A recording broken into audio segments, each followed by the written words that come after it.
Bonjour à tous, bonjour à toutes et bienvenue dans Tech24. Rendre les conversations accessibles aux personnes sourdes et malentendantes, c'est le pari que relève Ava. Thibaut Dichemin, le jeune concepteur de cette application inédite, sera notre invité et on passera aussi en revue d'autres innovations, cette fois-ci pour recouvrir la vue. Soulager le mal de dos, décupler les capacités motrices, les exosquelettes deviennent la colonne vertébrale de notre quotidien. Guillaume Gralet du magazine Le Point les teste pour nous, ce sera dans un instant. Mais d'abord, bienvenue à Google Town. Le géant du web veut changer nos villes. C'est l'ambition d'ailleurs de Sidewalks, une de ses filiales qui appartient donc à la maison mère de Google, Alphabet. Guillaume Gralet, est-ce que c'est surtout une affaire de gros sous tout ça ? C'est une affaire de gros sous, c'est aussi également une affaire d'expérimentation technologique parce qu'on voit bien que ces smart cities testées dans la vie réelle, eh bien, ça va vous permettre d'expérimenter les voitures autonomes, l'éclairage public, l'alimentation de l'énergie grâce au big data notamment. Alors il y a plusieurs villes américaines et canadiennes, Toronto, Portland par exemple, qui ont déjà commencé à adapter leur fonctionnement. C'est extrêmement stimulant, mais attention, on peut quand même s'inquiéter un peu de l'appropriation de l'espace public. Absolument, parce que plus qu'en showroom de ces technologies maison, est-ce que Google ne serait pas encore une fois en train de tenter de nous imposer une certaine vision du monde ? Alors on pense forcément aux villes qu'imaginait Walt Disney de son vivant, ou également à la vision qu'avait Fritz Lang dans Metropolis, un film qui a été imaginé en 1927. Il imaginait ce que serait la vie en 2026. On n'est plus très loin aujourd'hui. Alors, d'autant que ces géants du net ont déjà beaucoup d'appétit. Google a déjà créé une ville un petit peu à son image, pour son utilité, à 160 km de la Silicon Valley. Elle s'appelle Cattle, ça permet notamment d'expérimenter ces voitures autonomes. Et puis, il suffit également de s'intéresser au siège que sont en train de créer ces géants du net. On a beaucoup parlé du nouveau siège d'Apple, Apple Park. C'est également le cas avec Amazon, Google également qui réfléchit à utiliser beaucoup de panneaux solaires pour son campus, ou encore Facebook en 2021 à travers le Willow Campus. Bref, il faut surveiller tout ça de très près. Absolument, et je pense que vous serez bien évidemment sur le coup, Guillaume. Allez, cette fois-ci, on part en Chine, où la plateforme de partage de vidéos Bilibili.com attire plus de 150 millions d'utilisateurs. Un mix de contenus étonnants dans lesquels les fans chinois trouvent un échappatoire virtuel à une réalité plus morose. Pierre Leduff continue cette histoire. La fièvre du cosplay s'empare de la jeunesse chinoise. Cette convention est organisée par Bilibili, une plateforme d'échange de vidéos qui revendique 150 millions d'abonnés. On y trouve des dessins animés, des extraits de séries télévisées et surtout des contenus générés par les utilisateurs, comme Yao Ren Mao. Ces chorégraphies réunissent jusqu'à 1,3 million de fans. Mes vacances, mes primes, tout passe dans les vidéos. Par exemple, pour me rendre dans un bel endroit pour filmer. Avant, c'était impossible pour moi de faire quelque chose comme ça, parce que je devais travailler et je n'avais pas assez de temps. Un secteur en ébullition, porté par les jeunes actifs, à tel point que les géants du web chinois, Tencent et Alibaba, ont créé leur propre plateforme de contenu. Bilibili n'est pas en reste. En 2013, sa première convention avait attiré 800 personnes. Cette année, ils étaient plus de 100 000 visiteurs. Un public qui ne cesse de croître. Une des raisons de ce succès, la censure sur les médias traditionnels est tellement sévère que leurs programmes en deviennent insipides. On passe notre temps à faire du cosplay et de la danse otaku. Ce sont mes amis. On se voit souvent pour danser et ce genre de choses. Bilibili est un grand site chinois pour ça. Ils organisent beaucoup d'activités, donc il fallait qu'on vienne y participer. Jeux de rôle, monologues ou commentaires sur la mode ou les nouvelles technologies, plus de 70% du contenu de Bilibili est généré par les usagers. Mais le site a aussi récemment commencé à produire ses propres vidéos d'animation. L'industrie des mangas et des jeux vidéo n'en est qu'à ses débuts en Chine. Selon les experts, elle pourrait bientôt rivaliser avec le Japon. Passer à côté des conversations ou d'une vie sociale avec les entendants, c'est la réalité de 400 millions de personnes dans le monde. 5% de la population mondiale est en effet sourde et malentendante. C'est un défi qu'a voulu résoudre un ingénieur français grâce à Ava comme accessibilité audiovisuelle, une application pour smartphone. Il vient d'ailleurs de rejoindre la sélection très prisée du MIT Technology Review, 35 jeunes innovateurs de moins de 35 ans les plus révolutionnaires en Europe. Pour en savoir plus, on le rejoint tout de suite à New York. Bonjour Thibaut Dichemin. Bonjour, merci de me recevoir. Alors Ava, c'est avant tout une histoire personnelle. Est-ce qu'on peut même dire que c'était un objectif de vie ? En fait, on ne se rend pas compte de ça, sauf quand on commence à le vivre et qu'on regarde en arrière. Il y a 2 histoires personnelles. D'une part, celle de ma famille et moi au sein de cette famille, et celle de mes cofondateurs. Donc, celle de ma famille, elle commence il y a 26 ans. Donc, en fait, mes parents et ma sœur sont sourds. Et j'ai grandi la seule personne entendante dans cette famille. On voyait tout le temps ces problèmes de communication pour la communauté qui est sourde et signante, à finalement s'intégrer dans un monde qui a été fait pour les personnes entendantes.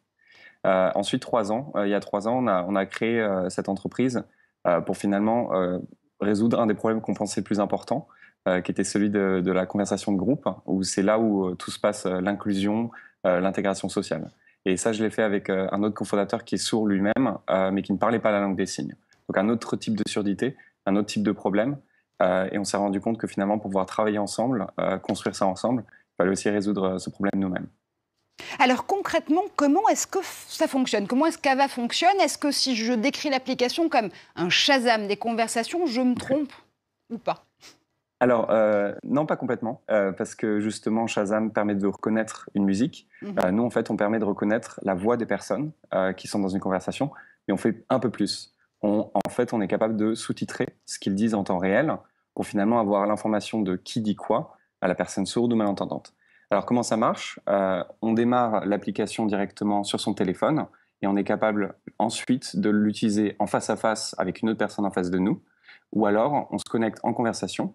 Donc, j'ouvre ça, je connecte plusieurs personnes, et une fois qu'on est connecté, je vais pouvoir voir leur voix apparaître avec leur propre couleur, ce qui permet justement, par exemple, pour une réunion d'affaires, pour un dîner de famille, avec une personne qui peut être aussi âgée, senior, de comprendre qui dit quoi en temps réel. Je vois justement que sur votre démonstration, Ava est disponible en français cette fois-ci. Ça y est, la version française est en effet lancée en plus de l'anglais? Alors, ça a pris du temps, c'est très important pour moi, vous imaginez. Donc, on le fait sur plusieurs langues. Aujourd'hui, on fait l'anglais et le français. Et on est en train de développer en test d'autres langues potentiellement. Et jusqu'où est-ce qu'on peut pousser les fonctionnalités justement d'Ava? Alors, je pense que nous, notre mission à Ava, c'est dans 10 ans de permettre à 400 millions de personnes sourdes et malentendantes d'avoir une accessibilité 24 heures sur 24. Et je pense que c'est là où, en fait, on pousse les fonctionnalités. On ne crée pas la technologie pour la technologie, on crée la technologie pour résoudre des problèmes. Et aujourd'hui, le problème, c'est que quand on est une personne sourde ou malentendante, on évolue dans un monde qui finalement n'a pas été adapté pour nous, ce qui est normal. La technologie peut combler ce fossé. C'est-à-dire que je me lève le matin, je veux avoir des conversations avec des personnes en groupe. Mais par exemple, je veux aussi pouvoir participer à des conférences. Alors, Ava, les fonctionnalités qu'on est en train de développer, c'est on permet finalement aux endroits de vie, c'est-à-dire une banque, une agence, un lieu de travail, une école ou même une conférence, de devenir accessible aux personnes sourdes et malentendantes. Et ça, c'est notre projet sur le futur.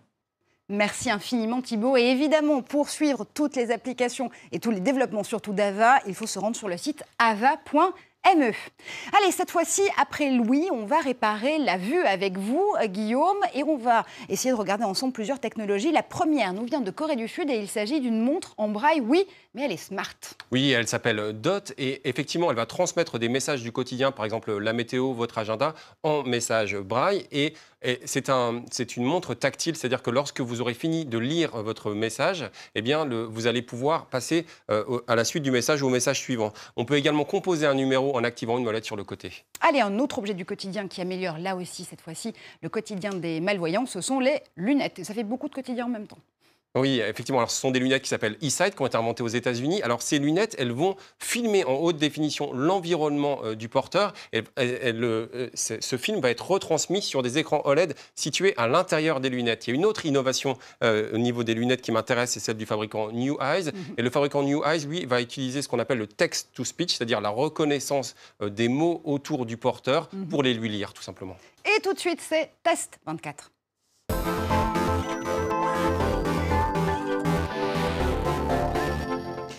Les exosquelettes et leurs dérivés deviennent de véritables colonnes vertébrales de notre quotidien. C'est parti pour une démonstration. D'abord avec Atlas, une ceinture pour lutter contre le mal de dos, Guillaume. Oui, alors un vrai coup de chapeau à Damien Bratiche et Antoine Noël, deux centraliens de Lille, qui s'adressent aux 80% de personnes qui ont ou qui vont avoir des problèmes de dos, des douleurs au dos. Lombaire. Et en fait, ils ont mis au point cet appareil que j'essaye de chausser pour l'instant, qui est en fait à mi-chemin entre un corset et un exosquelette.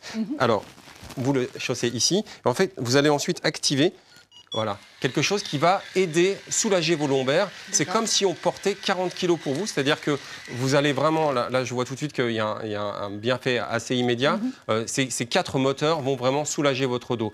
Pour la petite histoire, Japet, en fait, dans la mythologie grecque, c'est le père d'Atlas, Atlas qui aide Hercule dans ses grands travaux. Voilà. Attention, on va vérifier, c'est dire tout de suite. Alors ensuite, on a aussi une autre nouveauté, une autre innovation qui est notamment incubée à Station F à Paris pour cette fois-ci soulager nos articulations. Oui, alors c'est une société américaine, une start-up qui s'appelle Torque Labs, qui a choisi la France pour développer cette innovation. Cocorico. Qui va effectivement vous permettre de réparer, mais également de prévoir, d'avoir les bons mouvements. Lorsque vous allez courir, vous allez pouvoir mettre ces 4 capteurs qui peuvent être très peu visibles en fait, et qui vont vous permettre de reconstituer votre course, de vous conseiller sur vos futurs mouvements. Allez, un dernier vrai exosquelette cette fois-ci. On vous l'avait présenté d'ailleurs dans ses premiers développements il y a quelques mois sur le plateau de Tech24, Wondercraft. Oui, Wondercraft, c'est une trentaine de personnes qui, en France, essayent de répliquer à travers un exosquelette la marche humaine. Alors, ce qui s'apprête à dévoiler dans les prochaines semaines, c'est que les essais cliniques qu'ils mènent avec plusieurs centres de santé eh bien, sont concluants. Donc, on se rapproche vers un exosquelette accessible à tous. Guillaume Gralet qui dévoile les scoops de tout le monde en direct ici dans cette émission dans Tech24. Merci infiniment pour toutes vos explications. Vous l'avez compris, c'est la fin de cette émission. Merci à vous de l'avoir suivi. On se retrouve comme toutes les semaines sur tous les réseaux sociaux grâce au hashtag Tech24 à la fin de vos messages. Et on se retrouve très vite en plateau.